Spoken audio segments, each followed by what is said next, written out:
Let us think about it. It is like having $8 million in your pocket and using it to buy a Super Bowl ad slot where you sell absolutely nothing. No shiny new apps, no revolutionary gizmos, nothing. Anthropic basically walked onto the world's biggest stage, just took a look at everyone and looked them in the eye and said, Claude will remain ad-free. That's the whole pitch. And yes, the irony is spectacularly delicious. It's a level of aggressive corporate minimalism that feels less like an advertisement and more like a high-budget hostage negotiation with the future of the internet. They didn't buy airtime. They bought a very expensive way to tell everyone else to stop being so desperate. Today on Front Page, Anthropic versus OpenAI, the ad war nobody expected. Why the real fight isn't ads, it's trust.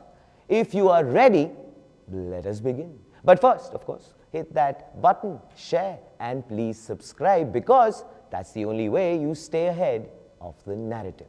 The ad opens with one word, betrayal.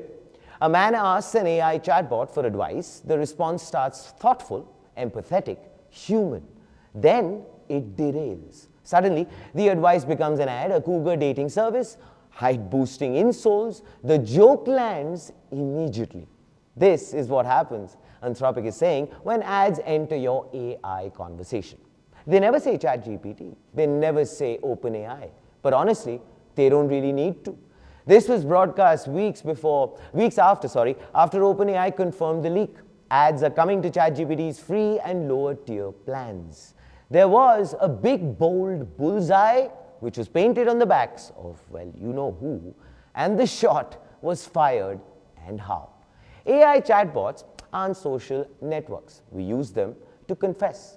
We are handing over the keys to our health, bank accounts, our failing relationships, sometimes our dead-end careers. And honestly, just reading that list makes me want to go and lie down in a dark room. Anyway, but that's the point, isn't it? We aren't looking for a social feed. We're looking for a confidant. And the second you turn a digital confessional into a billboard, the trust doesn't just leave the room, it jumps out of the window. The incentive structure rots. Your AI stops working for you. It starts working for the highest bidder. That's the fear Anthropic weaponized. It's like the Black Mirror episode we are all living through. Sam Altman didn't stay silent though. He took the bait. First came the olive branch. He called the ads very funny. He admitted he laughed. Then, of course, came the counterpunch. Altman called the ads clearly dishonest. He swore OpenAI won't inject ads into the flow like that commercial. OpenAI's defense, ads will be labeled separate from answers, necessary to, of course, subsidize free access for the world. But then he got personal. He accused Anthropic of serving rich users with expensive products. He positioned OpenAI as the populist, the company for the billions. And then he used the word authoritarian, and Greg Brockman chimed in and piled on. He asked Anthropic if they'd commit to never selling user data. He called their blog post a dodge. Right time, maybe, you think, to call out who is in the red corner versus who is in the blue corner?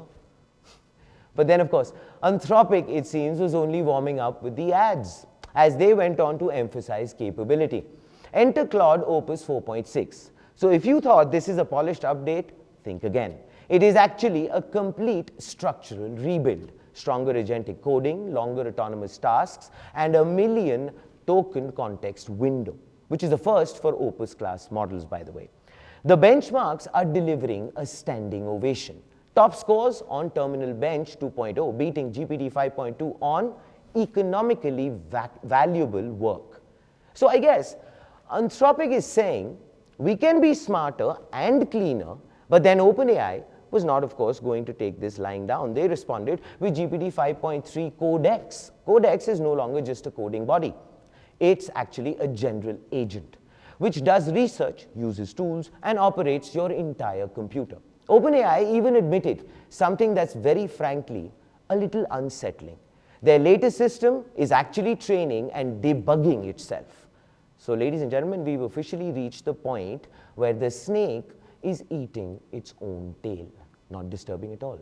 OpenAI also introduced Frontier, an enterprise platform to build, deploy, govern, and scale AI agents as co-workers. Frontier gives agents this: shared business context across systems, identities, permissions, and boundaries, onboarding, feedback loops, and memory, the ability to run inside real workflows, not just chat user interfaces. So if God-tier intelligence were actually right around the corner, why on earth are we talking about ads? That's the question. In a sprint to the finish line, one doesn't stop to optimize for clicks. One actually burns capital and trades money for time. One only starts checking the couch cushions for spare change when you realize the road is much longer than was promised.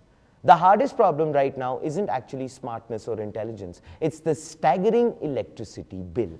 Simply put, it is about who can afford to keep the lights on. Two very different paths are actually starting to open up here.